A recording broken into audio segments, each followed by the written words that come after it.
Power FM. So 20 minutes after midday right here on Power FM, and at this time we're going to join Steve Devereux, who's with us in the studio, and he's here to talk about a book that he's written, Half Time. Very interesting that, isn't it? What's the book about then, Steve? Well, despite the title, it's not actually about football. It's a collection of travel stories about my experiences backpacking around the world, all combined by a central story. And this central story was the result of a near-fatal accident I had on Lanzarote 7 years ago. And on getting news of this accident, my father immediately flew over from England and remained at my bedside for the duration of my hospitalisation in Lanzarote. So the central story is my experiences in hospital with my father at my bedside and all these travel stories. So why did you call the book Half Time? Well, as I said before, it's not a football book, but it does start with a football story. The first chapter is about when I went to a football match. In fact, the only football match I've ever been to. It was about 10 years ago when England played Colombia at Wembley Stadium.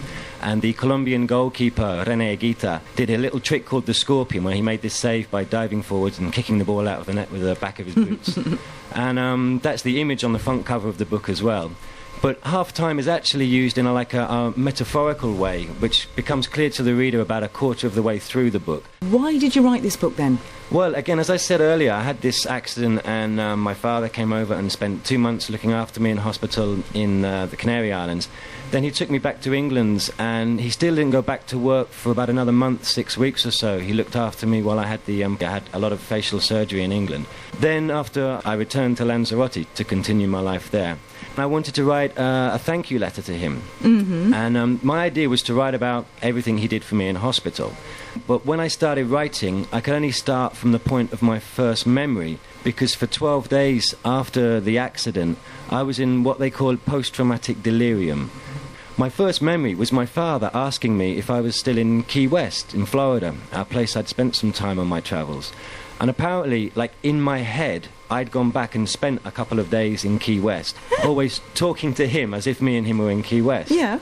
So when I started writing this thank you letter, that's where I started, you know, Steve, are you still in Key West? And as I was writing, something happened and I went back and told the story about hitchhiking from Miami to Key West early on in my travelling days, and then came back to the hospital again. But then something else happened, and then I went off and told another travel story somewhere else. So that's the flow of the book. Well, yeah, as this letter grew, suddenly I realised, now, this isn't a letter, this is a book, exactly that. Excellent. Yeah. Oh, absolutely excellent. How long did it take you to write in all? Well, the first draft took about 6 months, which came fairly quickly because I'm not a natural writer. But I then spent a further 5 years rewriting, editing and improving. So it was, quite a long process, really. It is, isn't it?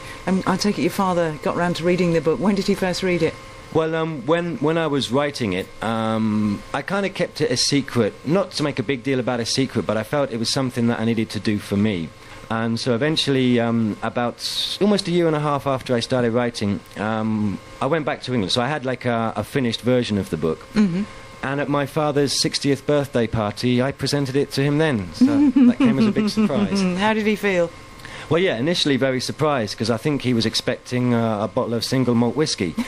But then also quite touched, that his son wrote a book for him. But then also, once he'd read it, very proud as well. I should think so. What was your relationship with your father like before you had this accident?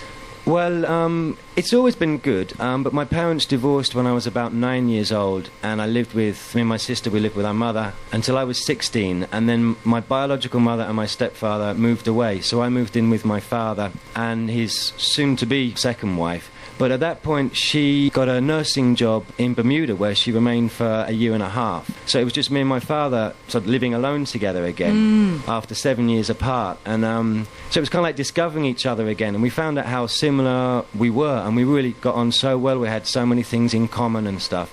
And also, my time in hospital was a bit like that. It was like reliving that in hospital, but it just kind of strengthened it. So we're really, really close. Yeah. That's lovely. How lovely. So how did you manage to get this book published? Because a lot of people write books and they don't manage to get past that stage, do they? Well, yeah, it is an incredibly difficult thing to do. Particularly these days in the UK, for a first-time writer to get published is notoriously difficult. And also, the genre that my book falls into, which is basically kind of an autobiography of an unknown person, is one of the most difficult types of books to market. So I built up a very, very impressive collection of rejection letters from both publishers and agents.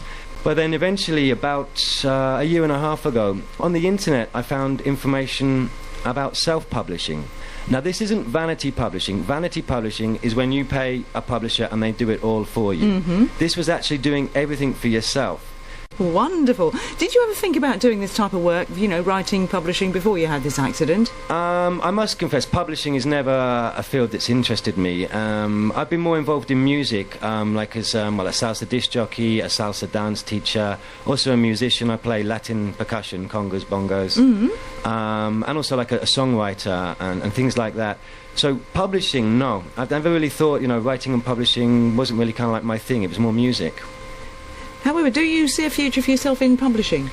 I would like to have a future in publishing. I mean, yeah, to publish, I actually started my own publishing company, a company I call Gringo Latino Books. Yeah. And one thing I want to do is I'd like to be able to establish that as a publisher known for backpacking literature. Right, well, we'll break the discussion up at this point and have a little break and listen to some music. Now, you brought me a CD. Would you like to tell me a little bit about this song? This is actually a song I wrote in hospital while I was recuperating from the accident. And the title of the song, First Day, is also the title of the final chapter of my book. So basically, it's about being in hospital and reflecting on one's life. This is the first day of the rest of my life kind of feeling. Yeah, exactly. Yeah, exactly. Okay. All right, we'll listen to it. Okay.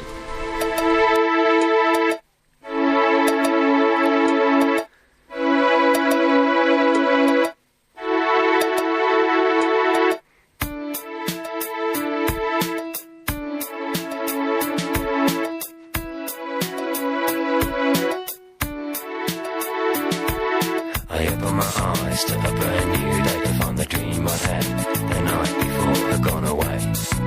I lost existence, meaningless time offers no resistance. A feeling felt once is forgotten, yet the best of memories never go wrong. A past of excitement gives no relief when a present the future is up beyond belief. In a room with a view but nothing to do, I'm staring at the walls just hoping for something new. Exciting faces, visiting people in tropical places. I'm trying to find some peace of mind, but I don't know what happened. Feels like I'm blind, spending my time in deep contemplation, filling my soul with isolation. I opened up my eyes to finally realize it's the first day of the rest of my life. I open my eyes in time to see the things that are real to me. I had everything to lose, but I'm ready through the worst with just a mind confused. Lived a full life, seen the world, had some fun, then without any warning thought the end had come. A man is just a man, nothing more, nothing less. But in one split second life became such a mess. I feel abused, cheated and used. Thoughts from within are all different shades of blues.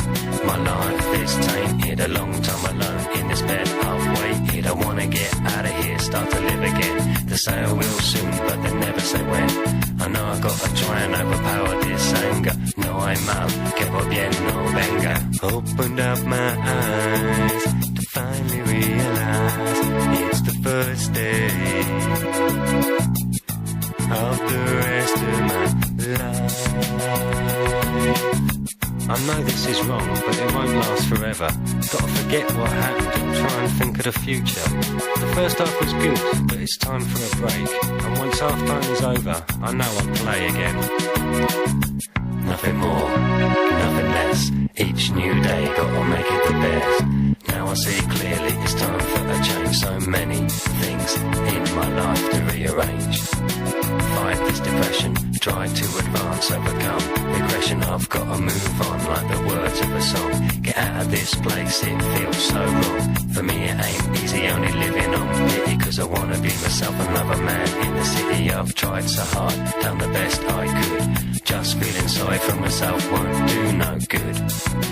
Contemplation is over now. It's time for realization. When you see with your eyes what you feel in your heart, you know it must be time to make a new start. Don't feel neglected by the world and his wife. Just start living the rest of your life.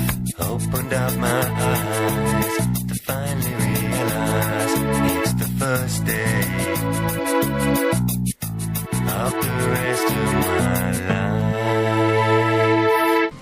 So Steve, you're not only a writer and a publisher, but it appears you're a singer, a musician, and a rap artist as well. Well, yeah, I'm more a rapper than a singer, I must confess. That's the only song I've recorded where I sing anything. I'm more of a rapper. I do Spanglish rap. I mix Spanish and English and stuff like that. Yeah. It's good stuff, and very, very meaningful.